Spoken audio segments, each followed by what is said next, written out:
Welcome back to another technical deep dive here in the Debug Zone. Today we're tackling a big question and breaking it down with insights from other users.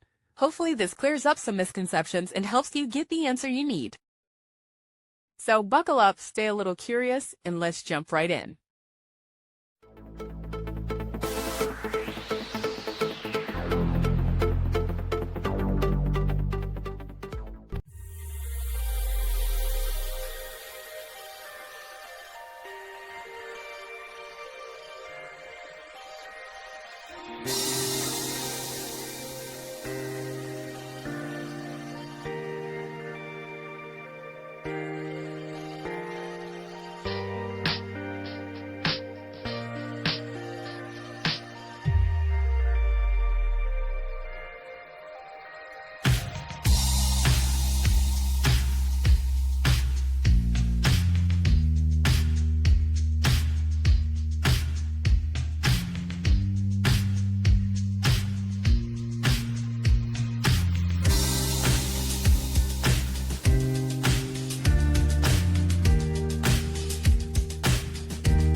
And that's a wrap.